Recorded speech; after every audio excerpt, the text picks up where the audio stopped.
கிறிஸ்து இயேசுவுக்குள் அன்பானவர்களே, இயேசுவின் ஆசீர்வாத ஊழியங்களின் மூலம் அன்பின் வாழ்த்துக்கள். இந்த லெந்து கால தியானத்திலும் கூட இருதயத்தை பக்குவப்படுத்திய எஸ்ரா என்கின்ற மைய தலைப்பின் கீழே இருந்து ஒவ்வொரு நாளும் ஒவ்வொருவருடைய இருதயத்தை குறித்து நாம் தியானித்து வருகிறோம். அப்படி இந்த நாளிலும் தியானத்திற்கென்று எஸ்ராவின் புஸ்தகம் 7ஆம் அதிகாரம் 10வது வசனம், கர்த்தருடைய வேதத்தை ஆராயவும் அதன்படி செய்யவும் இஸ்ரவேலிலே கட்டளைகளையும் நீதி நியாயங்களையும் உபதேசிக்கவும் எஸ்ரா தன் இருதயத்தை பக்குவப்படுத்தி இருந்தான்.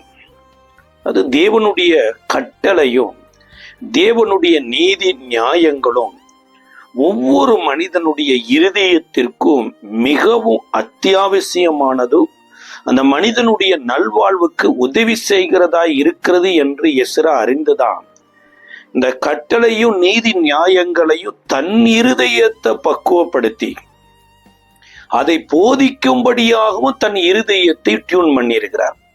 நேற்றைய தினத்திலும் கூட தெளிக்கப்பட்ட இயேசுவின் இரத்தம் எப்பேற்பட்ட காரியத்தை செய்தது என்று சொல்லி அது நம்மளுடைய இருதயத்தை எவ்விதமாய் கரைக்கிறது என்பதையும் குறித்து நம்ம பார்த்தோம்.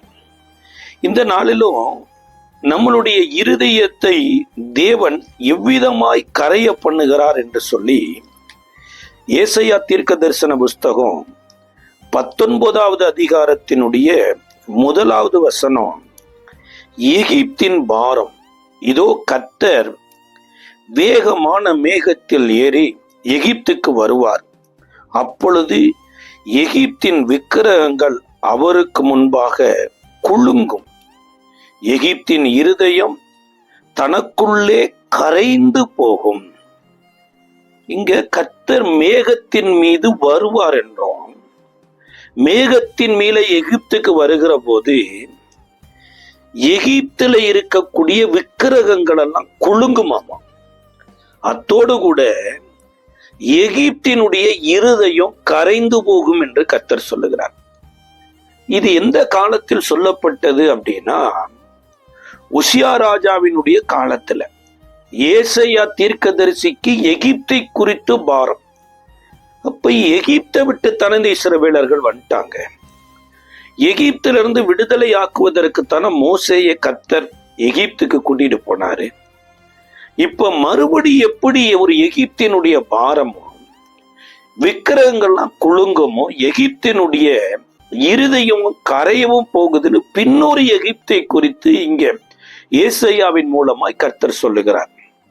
இப்போ முதலாவது காரியம், முதலாவது எகிப்தை குறித்து தேவன் வைத்த காரியத்தை நம்ம அறியும் பொழுது இரண்டாவது எகிப்து எங்க இருக்குது, இந்த எகிப்திலிருந்து கர்த்தர் எப்படி கரைய பண்ணுகிறார் என்பதை நம்ம பார்க்கலாம்.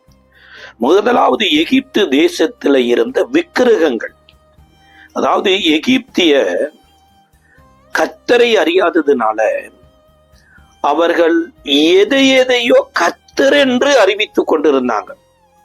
அறிவித்தது மாத்திரமல்ல, அதை ஆராதித்து கொண்டு இருந்தாங்களாமா. இதை குறித்து யாத்ராகம புஸ்தகத்தினுடைய 12வது அதிகாரத்தினுடைய 12வது வசனம் சொல்லுகிறது, அந்த ராத்திரியிலே நான் எகிப்து தேசம் எங்கும் கடந்து போய் எகிப்தின் தேசங்களில் உள்ள மனிதர் முதல் மிருக ஜீவன்கள் மட்டும் முதற் பேரானவைகளை எல்லாம் அதம் பண்ணி எகிப்து தேவர்கள் மேல் நீதியை செலுத்துவேன், நானே கர்த்தர். அப்ப கர்த்தர் எகிப்துல இருக்கிற தேவர்கள் மேல எப்படி நீதியை செலுத்தினார்னா, சங்கார தூதனை அனுப்பி வீடுகள்ல தலைசன் பிள்ளைகள் அத்தனை பேரையும் சங்கரித்த போது அங்க இருந்து அவர்கள் வழிபட்ட எதுவுமே இந்த மரணத்துல இருந்து அவர்களை காப்பாற்றல. எகிப்துல தேவன் 10 வாதைகளை அனுப்பினாராமா. இந்த 10 வாதைகளும் அவர்கள் தேவர்கள் என்று எகிப்துல வழிபட்டவைகள். தண்ணீரை ரத்தமா மாத்தினது அவங்க நைல் நதியை வழிபட்டு இருக்கிறாங்க, தவளைகளை வழிபட்டு இருக்கிறாங்க, வண்டுகளை வழிபட்டு இருக்கிறாங்க, அக்கினியை வழிபட்டு இருக்கிறாங்க.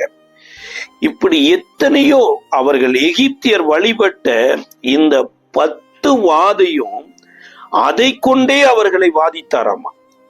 கடைசி வாதையாகத்தான் நீதி செலுத்தினார். என்னன்னா, தலைசன் பிள்ளை பிறந்துருச்சுன்னா இந்த தலைசன் பிள்ளை தான் அடுத்து எகிப்துல நம்மை ஆள போகிறான் என்பதை போல தலைசன் பிள்ளைக்கு அவ்வளவு இம்பார்ட்டன்ட் கொடுத்து வளர்த்தி இருக்காங்க. தலைசன் பிள்ளையும் கர்த்தர் சங்கார தூதனால் அழிக்கிறார்.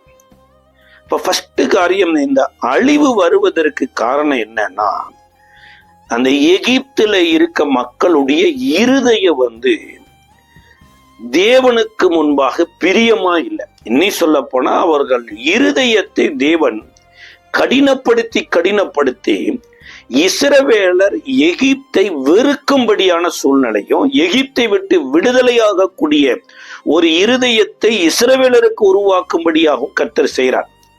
இதை குறித்து யாத்ராம புஸ்தகத்தினுடைய 9வது அதிகாரம் 9ஆம் அதிகாரத்தினுடைய 12வது வசனத்திலையும் 34வது வசனத்திலையும் 35வது வசனத்திலையும் 11:10 14:8 இருதயத்தை குறித்து சொல்லப்பட்டிருக்கிறது. 12 வாசிக்கிறோம். 9ஆம் அதிகாரம் 12வது வசனம்.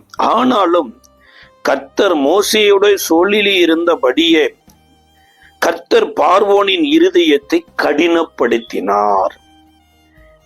34வது வசனம் சொல்லுகிறது,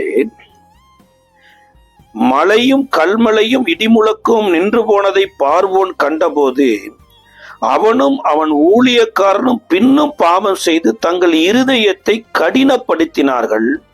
கர்த்தர் மோசேக்கு சொல்லியபடியே பார்வோனின் இருதயம் கடினப்பட்டது. 11வது அதிகாரத்தினுடைய 10வது வசனம். மோசேயும் ஆரோனும் இந்த அற்புதங்களை எல்லாம் பார்வோனுக்கு முன்பாய் செய்தார்கள். கர்த்தர் பார்வோனின் இருதயத்தை கடினப்படுத்தினதனால் அவன் இஸ்ரவேல் புத்திரரை தன் தேசத்திலிருந்து போக விடவில்லை. கடைசியா 14வது அதிகாரத்தினுடைய 8வது வசனம் சொல்லுகிறது, கர்த்தர் எகிப்தின் ராஜாவாகிய பார்வோனின் இருதயத்தை கடினப்படுத்தினார். அப்ப எகிப்து கரைந்து போகிறதற்கு காரணம் என்னன்னா, எகிப்துல இருக்கிறவருடைய இருதயம் கடினப்பட்டதுனாலதான். அப்ப எகிப்து கரைந்து போனதுங்கிறத காட்டிலும் எகிப்தியரே சொன்னாங்க எகிப்து மெலிந்து போகிறதே என்று. ஆனா இங்க வேதம் சொல்லுகிறது எகிப்து கரைந்து போனதுன்னா, இந்த இஸ்ரவேல் மக்கள் எகிப்து தேசத்துக்குள்ள உள்ள என்ட்ரி ஆகிற போது செல்வ செழிப்போடு கூட உள்ள நுழையிறாங்க. உலகமெங்கும் பஞ்சம், உலகமெங்கும் இருக்கிற மக்கள் நிலம் புலங்களை எல்லாம் கொண்டு யோசேப்பின் கையில கொடுக்கறாங்க. யோசேப்பு இந்த நிலம்புலங்களை அனைத்தையும் பார்வோனுடைய பேருக்கு டிரான்ஸ்ஃபர் பண்றார், நேம் டிரான்ஸ்ஃபர் பண்றார். இப்படி உலகமே பஞ்சத்தில் இருக்கும்போது இஸ்ரவேலுக்கு யோசேப்பு நல்ல ஒரு ராம்சேஸ் எனப்பட்ட ஒரு தேசத்தையே கொடுத்து அங்க இவர்களுக்கு தேவையான ஆகாரம் எந்த குறையுமே இல்லாம ஆரம்பம் மகிமையா இருக்குது.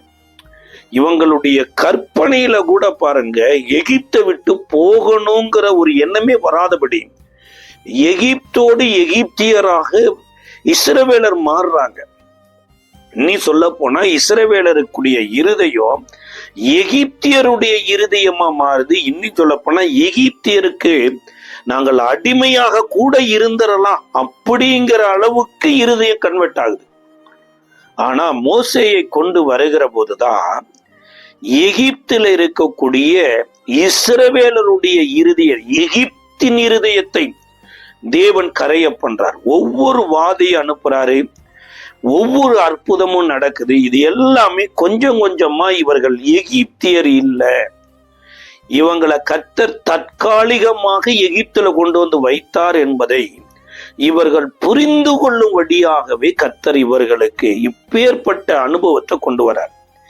ஏன் இது நடக்குது அப்படின்னா, ஆதியாகமம் 15வது அதிகாரத்துல எனக்கு என்ன தருவி நான் பிள்ளை இல்லாமல் இருக்கிறேனே என்று ஆபிராம் ஜெபித்த போதுதான் கர்த்தர் ஒரு பலியோடு கூட ஆபிராமின் இடத்துல இப்பேற்பட்ட ஒரு பிராமிஸ் பண்றார். அதாவது உனக்கு ஒரு சந்ததியை தருவேன், அந்த சந்ததிக்கு இந்த தேசத்தை தருவேன், ஆனாலும் உன்னுடைய சந்ததி அந்நிய தேசத்துல 400 வருடம் அடிமைகளோடு இருப்பாங்க, அடிமையா இருப்பாங்க, பின்பு வெள்ளியோடும் பொன்னோடும் புறப்பட்டு போவார்கள் என்று வேத வாக்கியத்தின்படிதான் இவங்களுக்கு நடக்குது. அப்ப 400 வருடம் அடிமைத்தனம் முடிகிற அந்த காலம் வர வர வர எகிப்தின் ராஜாவினுடைய இருதயத்தை தேவன் கடினப்படுத்தி இஸ்ரவேலருடைய இருதயத்தை தேவன் எகிப்திலிருந்து கரைய பண்றார். இந்த கரைய பண்ணுகிறதற்காக தேவனை நோக்கி மன்றாட வைக்கிறார். அதே மாதிரி தாங்க இயேசு கிறிஸ்து சொல்லப்பட்ட வாக்கு தத்துவம் இந்த பூமியில நிறைவேறுகிற ஒரு காலம் வர வர வர தேவனால் தெரிந்து கொள்ளப்பட்டவர்களுடைய இருதயம் இவ்வுலகத்தின் ஆசாபாசங்களிலிருந்து, சிற்றின்பத்திலிருந்து, இவ்வுலகத்துக்குரிய சகல அசூசிகளிலிருந்து தேவனே கரைய பண்ணுவாராமா. ஒரு பக்கம் பார்வோனை கடினப்படுத்தி, ஒரு பக்கம் இஸ்ரவேலருடைய இருதயத்தை கரைய பண்ணினது போல நம்மையும் தேவனுக்குரியவர்களாய் வாழ வைப்பதற்கு சில பார்வோனை போல சில உலக மக்களை எழுப்பி இருளில வெளிச்சம் பிரகாசிக்கும்படியாக தேவனே காரியத்தை செய்வாராமா. இவைகள் அனைத்தும் தேவனுடைய வார்த்தையின்படியே நடந்ததாமா. அப்ப இவைகள் இஸ்ரவேலருடைய இருதயத்தை எகிப்துல கரைய பண்ணி இருக்குமானா, நம்மளுடைய இருதயத்தை கரைய பண்ணக்கூடிய ஒரு காரியமும் நிறைவேறி இருக்கு. எப்பேற்பட்ட காரியம் நிறைவேறி இருக்குது அப்படின்னா, மீகா தீர்க்க தரிசன புஸ்தகத்தினுடைய 5வது அதிகாரத்தினுடைய முதல் வசனம் சொல்லுகிறது. மீகா தீர்க்க தரிசன புஸ்தகம் 5ஆம் அதிகாரம் 1வது வசனம், சேனைகளுடைய நகரமே இப்போது தண்டு தண்டாக கூடிக்கொள், நமக்கு விரோதமாய் முற்றுகை போடப்படும், இஸ்ரவேலருடைய நியாயாதிபதிகளை கோலினால் கன்னத்தில் அடிப்பார்கள். அதாவது தெளிக்கப்பட்ட ஆட்டுக்குட்டியின் ரத்தம் மகா பரிசுத்த ஸ்தலத்துல சிந்தப்படுமாம். அது 7 விசை சிந்தப்படும். ஆட்டுக்குட்டியானவருடைய ரத்தமும் சிந்தப்படணும் அப்படின்னு எழுதப்பட்டிருக்கு. முதலாவது அவருடைய தலையிலிருந்து வந்த ரத்தம், இப்ப 2வதாக அவருடைய கன்னத்திலிருந்து வருதாமா. இஸ்ரவேலருடைய நியாயாதிபதியை கன்னத்தில் கோலால் அடித்தார்கள். ஆனா மத்தேயு எழுதின சுவிசேஷ புஸ்தகத்தினுடைய 26ஆம் அதிகாரம் 67வது வசனத்திலையும், மார்க் எழுதின சுவிசேஷ புஸ்தகம் 14ஆம் அதிகாரம் 65வது வசனத்திலையும் இயேசுவை எப்படி அடித்தார்கள் என்று எழுதுறாங்க அப்படின்னா, அப்பொழுது அவருடைய முகத்தில் துப்பி அவரை குட்டினார்கள், சிலர் அவரை கன்னத்தில் அறைந்து, கிறிஸ்துவே உம்மை அடித்தவன் யார், அதை ஞான திருஷ்டியினால் எங்களுக்கு சொல்லும் என்றார்கள்.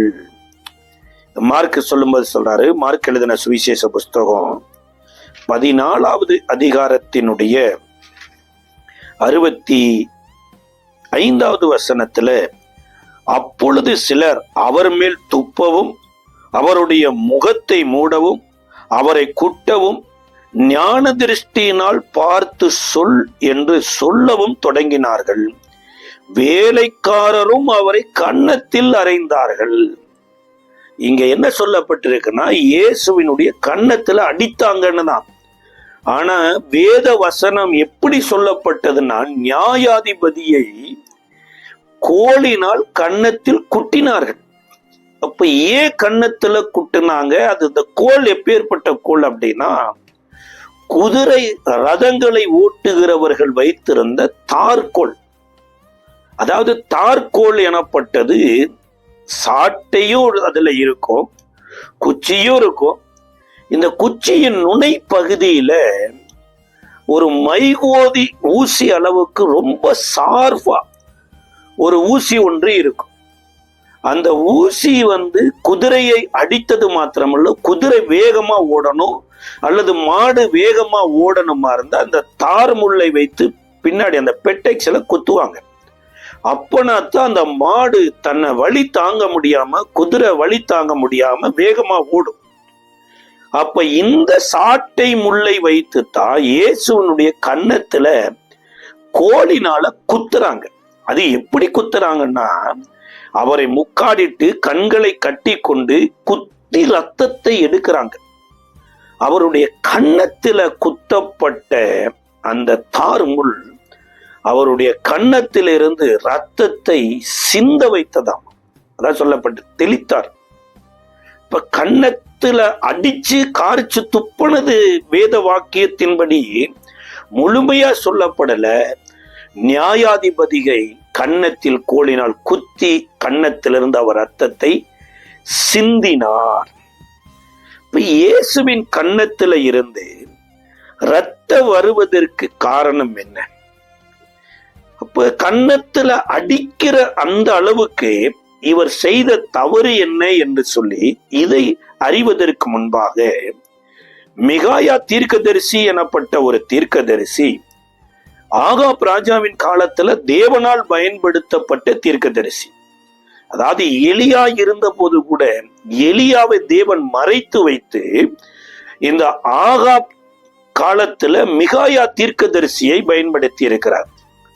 ஆனா இந்த ஆகாப் ராஜா தனக்கு ஃபேவரா தீர்க்க தரிசனம் சொல்லுவதற்கு என்று சொல்லி சில ஆட்களுக்கு சம்பளம் கொடுத்து தன்னோடைய கூட வைத்திருக்கிறார். ஆகாப் நாபோத்தை கொலை செய்வாரு, அவருடைய லேண்ட் அபகரிச்சுக்குவாரு. அதெல்லாம் இந்த தீர்க்கதரிசிகள் தப்புன்னே சொல்ல மாட்டாங்க. அது மாத்திரம் இல்ல, ஏசபேல திருமணம் முடிப்பாரு. ஏசபேலனுடைய விருப்பத்தின்படி பாகாலுக்கு பலியிடக்கூடிய தீர்க்கதரிசிகளுக்கு ஏசபேல் உதவி செய்யும்படி இஸ்ரவேலில சில நன்மைகளை செய்வாரு. அதையெல்லாம் இந்த தீர்க்கதரிசிகள் எதுவும் சொல்ல மாட்டாங்க. ஆகாப் ராஜா யுத்தத்துக்கு போகணுமா அப்படின்னு கேட்டா ஒருவரோடு ஒருவர் பேசிக்கொண்டு நீங்க போங்க, உங்களுக்கு ஜெயம் கிடைக்கும். அதுவும் யார் பேர்ல? ஒரு கர்த்தர் உங்களுக்கு ஜெயம் கொடுப்பாரு. இன்னைக்கு எத்தனையோ பேரு கோடாங்கிக்கார மாதிரி நல்ல காலம் பிறக்குது, நல்ல காலம் பிறக்குது, கர்த்தர் உன்னுடைய கைகளின் பிரயாசத்தை எல்லாம் ஆசீர்வதிப்பாரு, கர்த்தர் உன்னை வற்றாத நீரூற்றை போல மாற்றுவாரு. சார், இருதயத்துல ஒரு மாறுதலும் இல்லை.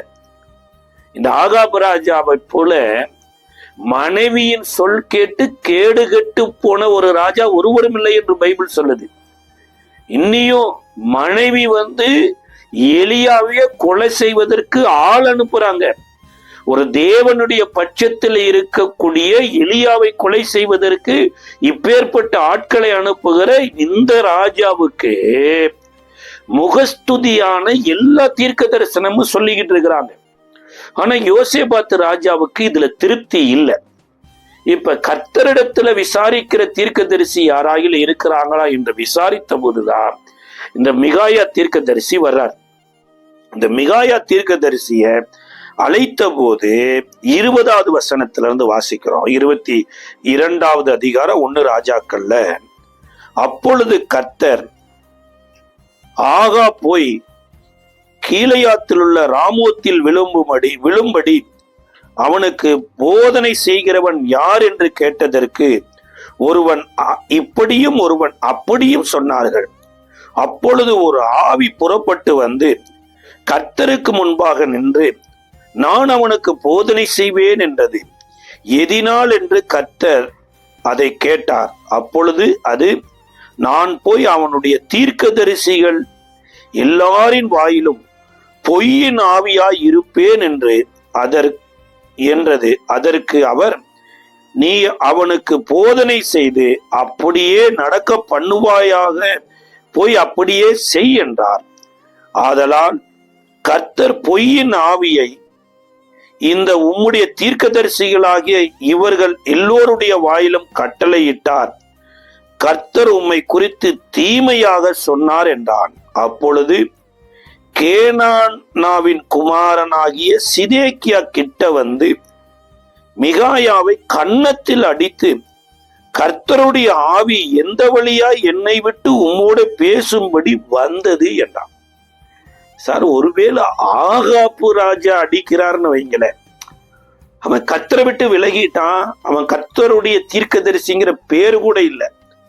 ஆனா இந்த சிதேக்கியா, அவன் அவங்க அப்பா பேரு சொல்லப்பட்ட கேனானாவின் குமாரனாகிய சிதேக்கியா.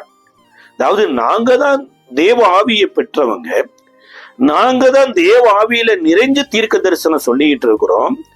இப்ப நாங்க சொல்ற தீர்க்க தரிசனம் பொய், நீ ஒருத்தன் தான் தீர்க்க தரிசி, நீ சொல்லுகிறது தான் கர்த்தருடைய வார்த்தை. அப்ப எங்களிடத்துல இருக்கிற கர்த்தருடைய ஆவி விலகி எப்படி உன்கிட்ட வந்து சொல்லுச்சு அப்படின்னு சொல்லி சிதேக்கியா கேட்ட போது மிகாயா தீர்க்கதரிசி சொல்றாரு, நீ ஒரு நாள் ஒளிய வேண்டிய நாள் வரும், அப்பொழுது தெரியும் நான் சொன்னது தீர்க்க தரிசனம் தான் என்று அப்படின்னு நீங்க சொல்ற. இதே சம்பவத்தை 2 நாளாகமும் 18வது அதிகாரம் 23 27 வரைக்கும் சொல்லப்பட்டிருக்குதுங்க. அப்ப இங்க ஒரு தீர்க்கதரிசிய அடிக்கிறார். கர்த்தரை கர்த்தருடையவர்களே அடிக்கிறாங்க பாருங்க. இதுதான் கன்னத்தில் அறைகிற அல்லது கன்னத்திலிருந்து ரத்தத்தை எடுக்க வேண்டிய ஒரு அவசியம். இன்னைக்கு நீங்களும் நானும் கன்னத்துல இயேசுவை அறைந்தம்மா அப்படின்னு கேட்டு பாருங்க, ஐயோ நாங்கெல்லாம் அவரை ரொம்ப ஆனர் பண்றோம் அப்படிம்போம். ஆனா சில நேரங்களில சில பொய்களுக்கு இடம் கொடுக்கும் போது அது பொய் என்று மெய்யான தீர்க்கதரிசி வந்து சொல்றப்ப அதை எந்த மனிதன் ஏற்றுக்கொள்ளாம அவருக்கு அகைன்ஸ்டா செயல்படுறானோ அங்கதான் பாருங்க கர்த்தரையே நம்ம அடிக்கிறதற்கு சமானமா மாறும், அவருடைய முகத்துல காரி உமிழ்கிறதற்கு சமானம். வேதம் சொல்லுகிறது, மிகாயா தீர்க்கதரிசி தேவனால ஏற்படுத்தப்பட்ட மனுஷன், தேவனுடைய வாயா இருக்கிற மனுஷன், தேவனே இந்த தரிசனத்தை அவருக்கு காண்பித்தாரு. அவர் என்ன சொன்னார்னா, இந்த ஆகாப் ராஜாவின் இடத்துல உன்னை குறித்து கர்த்தர் தீமையானதை சொல்லி, கர்த்தர் ஒரு நாளும் ஒருபோதும் தீமையானவைகளை பேச மாட்டாருங்க. கர்த்தர் நல்லவர், அவர் நன்மை செய்கிறவராய் சுற்றி வருகிறார். இந்த ஆகாப்பை குறித்து கர்த்தர் தீமையானதை சொல்லலைங்க. ஆகாப்பு செய்த எல்லாமே தீமையா இருந்ததே.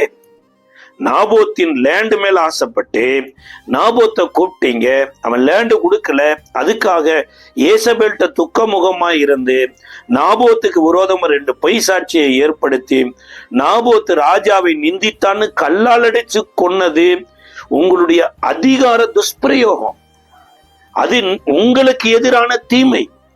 அது மாத்திரமடியாது, கர்த்தருடைய தீர்க்கதரிசிகளை அன்றைக்கு ஒபதியா எனப்பட்ட ஒரு மனிதன் தான் கெபிக்கு 50 பேரை வைத்து காப்பாத்தினாரு.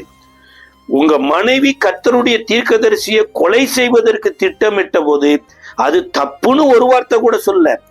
அது மாத்திரமல்ல, கிட்டத்தட்ட 3 வருடம் 6 மாதம் தேசத்துல மழை பெய்யாத போது எலியா கர்த்தரே தேவன் என்று விளங்க வைக்கிறதுக்கு உங்களை முன்னாடி கூட்டி கொண்டு வச்சு வானத்திலிருந்து அக்னியை இறக்கினது மாத்திரமல்ல, 3 வருடம் 6 மாதம் வானம் பூட்டப்பட்டு இருந்தது.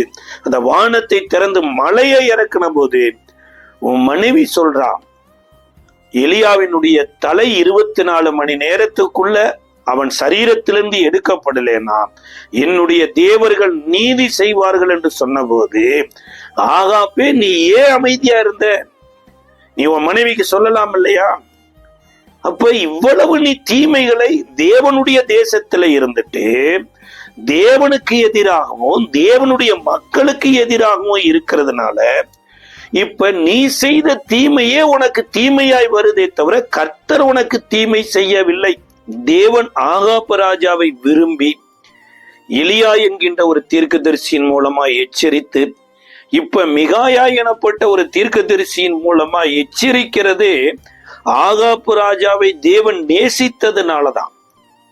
ஆனா ஆகாப் ராஜாவினுடைய வாழ்க்கை முறைய பாருங்க, கர்த்தருக்கு எதிரானது. சொல்ல போனா தனக்குத்தானே தீமை விளைவித்துக்கூடிய எத்தனையோ காரியத்தை செய்துட்டார். அதனாலதான் மிகாயா தீர்க்கதரிசி சொல்றாரு, கர்த்தர் உனக்கு தீமையை வருவிக்க பண்ணுவார் என்று. கர்த்தர் ஒரு நாளும் ஒரு மனிதனுக்கும் தீமை செய்ய வேண்டும் என்று நினைக்கிறதே இல்லைங்க. நன்மை செய்தால் மேன்மை இல்லையோ என்று கேட்ட தேவன் எப்படி ஒரு மனுஷனுக்கு தீமையை வருவிக்கணும்னு நினைப்பார்? இப்ப மிகாயா தீர்க்கதரிசியை கொண்டு ஆகாப் ராஜாவை எச்சரிக்கிற அந்த எச்சரிப்பு எதை குறித்து சொல்லப்படுகிறதுனா, இந்த ஆகாப் ராஜாவினுடைய அரசாட்சியில தேவனுடைய ஜனங்கள் தேவனை விட்டு விலகினது மாத்திரமில்லைங்க, நடைமுறையாகவே தங்களுடைய வாழ்க்கையில வாழ முடியாத ஒரு சூழ்நிலை. நாபோத் எனப்பட்ட ஒரு மனிதன் தன்னுடைய திராட்சை தோட்டத்தை பத்திரமா, தன்னுடைய முற்பிதாக்களுடைய வயல் நிலத்தை பத்திரமா பாதுகாத்து கொண்டிருந்தான். இந்த ஆகாப் ராஜாவுக்கு அந்த வயல் மேல ஒரு ஆசை. அது குடுன்னு கேட்கிறான். நான் பாரம்பரிய சொத்து கொடுக்க மாட்டேங்கிறான். இது நிமித்தமா மனவேதனைப்பட்டு இருந்ததுனால அவன் மனைவியின் இடத்துல போய் சொல்லி, இந்த ஏசபேல் கர்த்தரின் பேர்ல ஒரு உபவாசம் என்கின்ற ஒரு நாடகத்தை போட்டு 2 பொய் சாட்சிகளை நிறுவி இந்த நாபோத்தை கல்லால் அடித்து கொன்று போட்டு இந்த நாபோத்தின் நிலத்தையும் ஆகாப் எடுத்துக்கொண்டார். அது மாத்திரமில்லைங்க, கர்த்தருடைய தீர்க்க தரிசிகள் சுதந்திரமா வாழ முடியல பாருங்க. தீர்க்க தரிசனம் இல்லாம தேவனை ஆராதிக்க முடியாம இது நிமித்தமாய் ஒபதியா எனப்பட்ட ஒரு மனிதன் கெபிக்கு 50 பேராய் வைத்து பாதுகாக்கிறார். அத்தோடு கூட 3 வருடமோ 6 மாதமோ மழை இல்லாமல் இருந்த காலத்துல கர்த்தரே சொல்லி எலியாவை வரவழைத்து வானத்திலிருந்து அக்கினியை இறக்கி கர்த்தரே தேவன் என்று எலியா இஸ்ரவேலின் ஜனங்களுக்கு வெளிப்படுத்தி அடைபட்டிருந்த வானத்தை ஜெபம் பண்ணி திறந்து விட்டிருந்த போதும் கூட எலியாவின் தலையை எடுக்க வேண்டும் என்று ஏசபேல் ஆட்களை அனுப்பின போது இந்த ஆகாப் தடை செய்யவே இல்லை. இவர் செய்த தீமை தாங்க இப்ப இவருக்கு திரும்ப வருகிறது.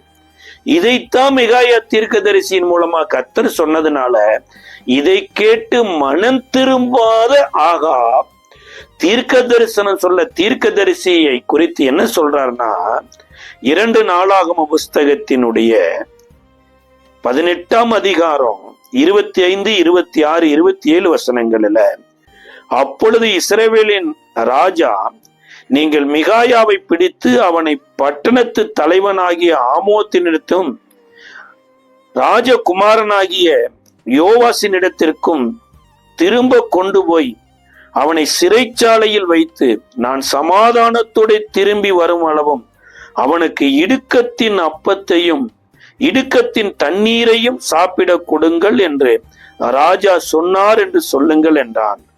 அப்பொழுது மிகாயா, நீ சமாதானத்தோடு திரும்பி வந்தால் கர்த்தர் என்னை கொண்டு பேசினதில்லை என்று சொல்லி, ஜனங்களே நீங்கள் எல்லோரும் கேளுங்கள் அப்படிங்கிறார்.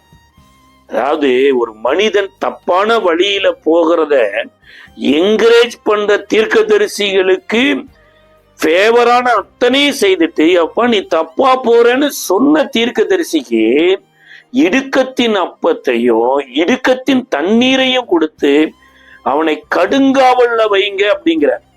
அங்கதான் மிகாயா சொல்றாரு, நீ திரும்பி சமாதானத்தோடு வந்துட்டேன் ஐயே, என்னை கொண்டு கர்த்தர் பேசவில்லை அப்படிங்கிறார். இன்றைக்கு இந்த உலகம் பாருங்களேன், தப்பான வழியில போவாங்க, கர்த்தருக்கு இருதயத்துக்கு ஏற்ற வாழ்க்கை வாழ மாட்டாங்க. ஆனா கர்த்தர் அவங்களை ஆசீர்வதிக்கணும்னு சொல்ற ஊழியக்காரங்க தான் நல்ல ஊழியக்காரங்க. இல்ல, சிலுவையில இயேசுவை பாருங்க, சிலுவையில இயேசுவின் அன்பை பாருங்க, அவர் நமக்காக இப்பேற்பட்ட பாடுகள் பட்டது மாத்திரமல்ல, நாமும் இந்த சிலுவையை எடுத்துக்கொண்டு வர சொல்லி இருக்கிறார்னு சொல்றவங்களை ஏற்றுக்கொள்ள மாட்டாங்க. இன்னைக்கு எத்தனையோ பேரு சிலுவையில் அறியப்பட்ட இயேசுவை வழிபட ஆரம்பிச்சிட்டாங்க. சிலுவையில் அறியப்பட்ட இயேசுவை சாமியாக்கிட்டாங்க. ஆனா சிலுவையில் அறியப்பட்ட இயேசு தன்னை சாமியாக்குங்கன்னு சொல்லல, என்னை வழிபடுங்கன்னு சொல்லல. ஒருவன் என்னை பின்பற்றி வர விரும்பினால் அவன் தன்னைத்தானே வெறுத்து தன் சிலுவையை எடுத்துக்கொண்டு என்னை பின்பற்ற கடவனார். அப்ப இயேசுவை பின்பற்றி வாழ வேண்டும் என்றுதான் இயேசு இப்பேற்பட்ட காரியத்தை செய்தார். ஆனா தூதர்களுடைய ஆராதனையில பிரியப்பட்டு அவர்கள் இயேசுவினுடைய அடிசுவடுகளை விட்டு விடுவார்கள் என்று கூட வேதத்துல சொல்லப்பட்டது. இப்ப இன்றைக்கு நீங்களும் நானும் இந்த ஆகாப்பு ராஜா மாதிரி தான் பாருங்க. அநேக நேரங்களில கர்த்தருடையவர்களை அடிக்கிறது இல்லைங்க, கர்த்தரையே அடிக்கிறோமாமா. இப்ப ஏன் கன்னத்தில் நியாயாதிபதியை அடிக்கணும் அப்படின்னா, அதாவது ராஜாவினுடைய மனைவியாயிருக்கிற அந்த ராணியின் மூலமாக நம்ம பார்த்தோம்னா தெரியும். உன்னத பாட்டின் புஸ்தகம் 5வது அதிகாரத்துல, உன்னத பாட்டின் புஸ்தகம் 5ஆம் அதிகாரம் 13வது வசனத்துல,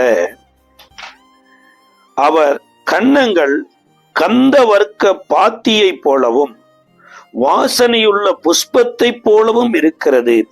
அவருடைய உதடுகள் லீலி புஷ்பங்களை போன்றது. வாசனையுள்ள வெள்ளை போலம் அதிலிருந்து வடிகிறது. அதாவது இந்த 5வது அதிகாரம் ஒரு கணவன் மனைவியினுடைய குடும்பத்துல பிரச்சனை வந்ததுக்கு அப்புறம் நடக்கக்கூடிய ஒரு முக்கியமான காரியம் இது. அதாவது இந்த பெண்மணி ஒரு வறுமையில கஷ்டத்துல இருந்த அந்த பெண்மணிய ராஜா விரும்பி திருமணமாக்கி ராணியாக்கி அவங்களுக்கு ஒரு அரண்மனையை கட்டி அந்த அரண்மனையில கொண்டு வைத்து விட்டு ஒரு இரவு நேரத்துல கதவை தட்டுகிறார். அந்த கதவை தட்டும் போது ஒரு வார்த்தை சொல்றாரு,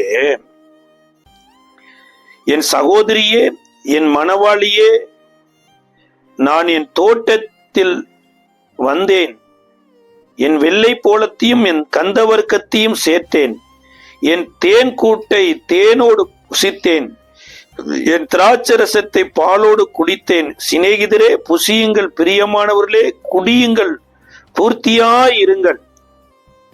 நான் நித்திரை பண்ணினேன், என் இதயமோ விழித்திருந்தது.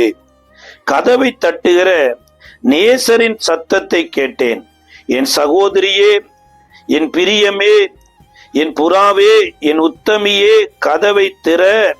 என் தலை பனியினாலும் என் தலைமயிர் இரவில் பெய்யும் தூரனினாலும் நனைகிறது என்றேன். அதாவது ராஜா கதவை தட்டிட்டு சொல்றாரு, வெளியில பனி அடிக்குது, தூறல் வருது, அதனால கதவை திறமா என்று சொன்ன போது இந்த அம்மா சொல்றாங்க, நான் வஸ்திரத்தை கலட்டி விட்டுட்டேன், அதனால எந்திரிச்சு என்னால என்ன பண்ண முடியாது, கதவை திறக்க முடியாது. அதாவது ராஜாவினுடைய அரண்மனைக்கு ராஜா தேடி வந்திருக்கிறாரு, ராணி உள்ள இருந்துட்டே ராஜாவுக்கு கதவை திறக்கல. இது நிமித்தமாக அவர் துவாரத்தில் தன் கையை நீட்டினாராமா. அதாவது ஒரு ராஜாவினுடைய கையில இருக்கக்கூடிய மோதிரத்தை ராணி பார்க்க வேண்டும் என்று துவாரத்தில் நீட்டினாலும் அந்த அம்மா கதவு திறக்கவே இல்லை. ராஜா அந்த அம்மாவினுடைய நித்திரை கலைந்து விடக்கூடாது என்று சொல்லி போயிட்டார். ஆனா அதுக்கப்புறம் தான் இந்த அம்மாவினுடைய நித்திரையை கலைந்து எருசலேம் வீதியில தேடிக்கொண்டு வருகிற போதுதான் எருசலேம் குமாரத்திகள் கேட்கிறாங்க, உங்களுடைய நேசருடைய அடையாளம் என்ன, உன் நேசர் எப்பேற்பட்டவர், உன் நேசரை குறித்து கொஞ்சம் விவரித்து சொல்லி. ஏன்னா எருசலேம்ல எத்தனையோ ஆட்கள் இருக்கிறாங்க, அதுல உன் நேசர் எப்பேற்பட்டவர் என்று கேட்ட மாத்திரத்துலதான் நேசரை குறித்து விவரித்து சொன்ன ஒரு வரிகள்ல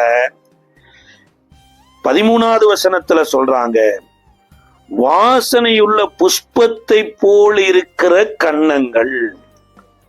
இப்ப தேவன் வாசனையுள்ள தேவனுங்க, அவருடைய கன்னத்துல வாசனை இருக்குது. அப்ப கன்னத்துல இருக்கிற வாசனைய கோலால் குத்தி ரத்தத்தை தெளித்து வாசனையை வெளிப்படுத்துகிறார். எப்ப இவருக்கு கோலால் குத்தப்பட்டு இவருடைய வாசனை கெட்டு போனதுன்னா, என்றைக்கு ஏதேன் தோட்டத்துல தேவனுடைய முகத்தை பார்க்க முடியாதபடி அத்தி மரத்துக்குள்ள போய் ஒளிந்தாங்களோ அன்றைக்கே அவருடைய வாசனையை அவர்கள் கெடுத்து விட்டாங்க. பாருங்க, தேவன் தன்னுடைய ரூபத்தின்படி தன்னுடைய சாயலாய் ஆணும் பெண்ணுமாய் சிருஷ்டித்து மன நிறைவோடு கூட இவர்களை ஆசீர்வதித்து அவர்களுக்காக புதிதாக ஒரு தங்கமே விளையிற மரங்களை உண்டாக்கி கனிவளங்களை உண்டாக்கி ஏதேன் தோட்டத்துல கொண்டு போய் வைத்து நீங்கள் ஆண்டு கொள்ளுங்கள் என்று ஆசீர்வதித்து நம்பிக்கையோடு விட்டுட்டு போனாரே. ஆனா இன்றைக்கு தேவனுக்கு எதிராக செயல்படக்கூடிய சாத்தானின் சத்தத்தை கேட்டு ஆதாமும் ஏவாளும் கனியை புசித்தது மாத்திரமல்லாம தேவன் விரும்பாத ஒரு காரியத்தை தங்களுக்குள்ள உடுத்தி கொண்டாங்க. அதாவது நாங்களே எங்களை சரிப்படுத்தி கொள்ள முடியும் என்கின்ற ஒரு வாழ்க்கை தாங்க தேவனுடைய வாசனையவே கெடுக்கிறது. இன்னைக்கு எத்தனையோ வாலிப பிள்ளைகளுடைய வாழ்க்கையில, எத்தனையோ வாலிப தம்பிகளுடைய வாழ்க்கையில தங்களுக்கு தாங்களே லைஃப் பார்ட்னரை சூஸ் பண்ணுவாங்க பாருங்க. அங்கதான் அவர்களுடைய வாழ்க்கையில தேவனுடைய வாசனையை கெடுக்கிறது. அதாவது ஒருவேளை தவறுதல் நடந்திருக்கலாம். சில வஞ்சிக்கிற உலகத்துல இருக்கிறோம், வாய்மாலம் நிறைந்த உலகத்துல இருக்கிறோம். ஏதோ ஒரு சம்பவம் நடந்துருச்சு.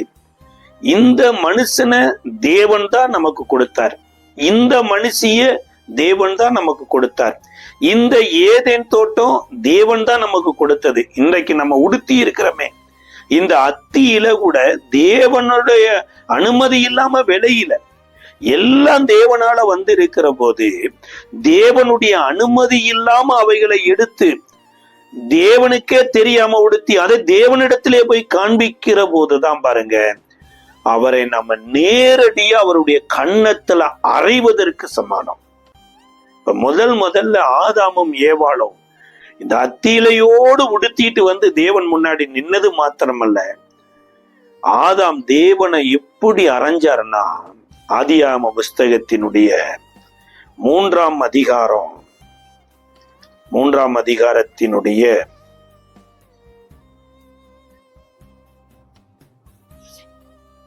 9, 10, 11 வசனங்களில, அப்பொழுது தேவனாகிய கர்த்தர் ஆதாமை கூப்பிட்டு நீ எங்கே இருக்கிறாய் என்றார். அதற்கு அவன், தேவரீர் உடைய சத்தத்தை தோட்டத்தில் கேட்டு நான் நிர்வாணியாய் இருப்பதினால் பயந்து ஒளிந்து கொண்டிருக்கிறேன் என்றான். அப்பொழுது கர்த்தர், நீ நிர்வாணி என்று உனக்கு அறிவித்தவன் யார்? புசிக்க வேண்டாம் என்று நான் உனக்கு விலக்கின விருட்சத்தின் கனியை புசித்தாயோங்கிறார். ஃபர்ஸ்ட் என்ன நீ படைச்சதே சரியில்லைன்ட்டார் பாருங்க. உம்முடைய படைப்புல மிஸ்டேக் இருக்குது, நான் என்ன நிர்வாணியா நீ படைச்சிட்டேங்கிறார். அது எப்படி இருந்திருக்கு யோசிச்சு பாருங்க. இதுதான் அவருடைய மூஞ்சில தார் முள்ளை வைத்து குத்துன மாதிரி, அவருடைய வாசனையை கெடுத்த மாதிரி. இரண்டாவது, நீ என்ன படைச்சதும் அது மாதிரி அல்லாம, ரெண்டாவது எனக்கு கொடுத்த லைஃப் பார்ட்னரும் சரியில்லை. அப்ப ஆண்டவர் கேட்கிறாரு, விலக்கின விருட்சத்தின் கனியை புசித்தாயோ என்றதற்கு அதற்கு ஆதாம், என்னுடனே இருக்கும்படி தேவரீர் தந்த ஸ்திரியானவள் அவ்விருட்சத்தின் கனியை எனக்கு கொடுத்தாள், நான் புசித்தேன். ரெண்டாவது, நீர் எனக்கு கொடுத்ததும் சரியில்லை, என்ன நீ படைச்சதும் சரியில்லை, நீ எனக்கு கொடுத்ததும் சரியில்லை. இதுதாங்க அவரை ஓங்கி அரைஞ்சதுக்கு சமானம். அப்ப இதே ஃபார்மாலிட்டிஸ் தான் யூதாஸ் காரியத்து மொத்தத்தின் மூலமாக தேவனோடையே இருந்துட்டு, தேவனோடையே தங்கிட்டு, தேவனுடைய முக்கியமான ட்ரெஷரரிய பத்திரமும் பாதுகாத்துட்டு, இது மேல ஆசைப்பட்டு சாத்தான் அவனுக்குள்ள புகுந்ததுனால இயேசுவை நான் மொத்தத்தின் மூலமாய் காட்டி கொடுக்கிறேன்னு ஒரு டீல் வச்சுட்டு இங்க வந்தார் பாருங்க. இங்க வந்ததுக்கு அப்புறம் இயேசு கேட்கிறாரு. இதை குறித்து லூக்கா 22:48, மார்க் 14:45, மத்தேயு 26:49 சொல்லப்பட்டு இருக்குது. அவரை முத்தத்தினாலயா மனுஷகுமாரனை காட்டி கொடுப்பாய் என்று இயேசுவே கேட்கிறார். அதாவது நீங்களும் நானும் இந்த கேட்டகரியில தான் வாழ்ந்து கொண்டே இருந்தோம். நமக்குள்ள 1000 யூதாஸ்கள் இருக்கிறான், நமக்குள்ள 1000 ஆதாம்கள் வாழ்ந்து கொண்டு இருக்கிறாங்க. சொல்ல போனா அந்த ஆதாம்ல இருந்து தான் வெளியே வந்தோம். யோவான் 8வது அதிகாரத்துல இயேசு சொல்றாரு, உங்கள் பிதாவாகிய பிசாசினால் நீங்கள் பிறந்தவர்கள் என்று சொல்லி தேவாலயத்தில் இருக்கிற யூதர்களை பார்த்து சொல்றார். அப்ப திரும்ப பிறக்காத மனிதனுடைய இருதயம் பிசாசு தங்கக்கூடிய ஒரு பொக்கிஷ சாலையா இருக்குது. தேவனுடைய வார்த்தை தங்காத இருதயம் பல ஆயிரம் பிசாசுகளை ஒன்றா கொண்டு வந்து முன்னிலைமையை காட்டிலும் பின்னிலைமை கேடுள்ளதா இருக்குது. அப்ப நம்மளுடைய இருதயத்துக்குள்ள தேவனுடைய அன்பின் ஆவி ஊற்றப்படுறது மாத்திரம் இல்லைங்க, தேவனுடைய வார்த்தை நம்ம இருதயத்துல தங்குவதற்காக அவர் அந்த வாசனையை இந்த பூமியில சிந்தினார். அவர் கன்னத்திலிருந்து வெளிவந்த ரத்தம் அந்த வாசனையை இந்த நாட்கள்ல உங்களுக்குள்ளே எனக்குள்ளேயும் கொண்டு வருவதற்காகத்தான். நமக்குள்ள யூதாசின் வாசனை இருந்தது, நமக்குள்ள ஆதாமினுடைய வாசனை இருந்தது. இந்த வாசனை நம்ம வாழ்க்கையில கட்டாயம் தேவனிடத்துல கொண்டு போய் சேர்க்காது. இன்னி சொல்ல போனா தேவனையே மோசமானவர் என்றுதான் நம்மளை சித்தரிக்க பண்ணோம். தேவன் நமக்கு கொடுத்தது எல்லாமே மோசமானதுன்னு தான் சித்தரிக்க பண்ணோம்.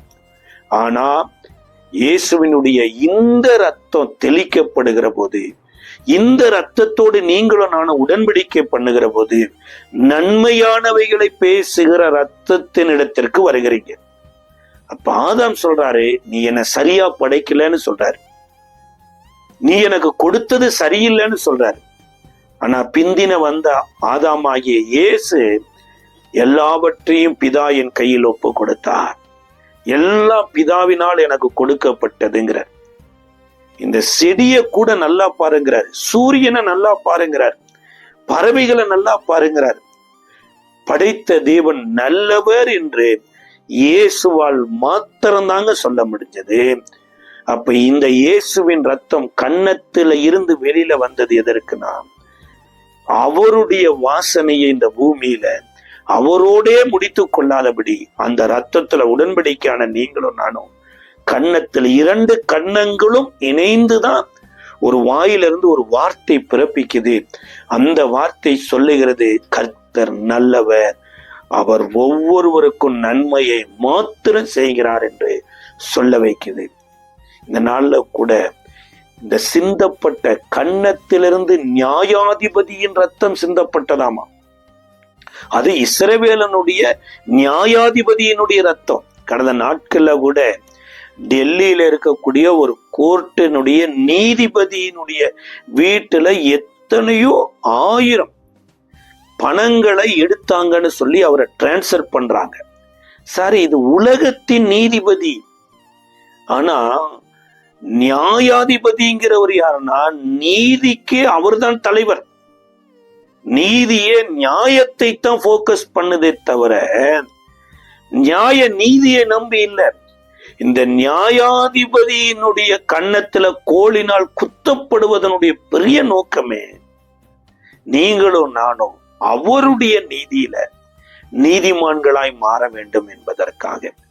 அப்ப நம்மளுடைய வாயின் வார்த்தைகள் தேவனை நல்லவரா சொல்லணும் அப்படிங்கறக்காக அவருடைய ரத்தம் கன்னத்திலிருந்து தெளிக்கப்பட்டது. இதைத்தான் சொல்லப்பட்டிருக்குது, மகா பரிசுத்த ஸ்தலத்துல தெளிக்கப்பட்ட ரத்தத்தில் 2வது இயேசுவின் இடத்திலிருந்து வந்த ரத்தம் கன்னத்திலிருந்து வந்தது. அது நியாயாதிபதியினுடைய கன்னத்திலிருந்து வெளிப்பட்ட ரத்தம். அந்த ரத்தத்தின் மூலமா இன்றைக்கு நீங்களும் நானும் தேவனை நல்லவர் என்று சொல்றது மாத்திரமல்ல, நம்மளுடைய இருதயமும், அதாவது ஒரு இடத்துல சங்கீதக்காரர் சொல்றாரு, என் உதடுகளும் நீர் மீட்டு கொண்ட என்னுடைய ஆத்துமா இருதயமும் உம்மை பாடும் அப்படிங்கிறார். இந்த நாட்களில நல்ல இருதயத்தோடு கூட கர்த்தரை துதிக்கும்படியாக கர்த்தர் தம்முடைய ரத்தத்தை சிந்தி இருக்கிறார்.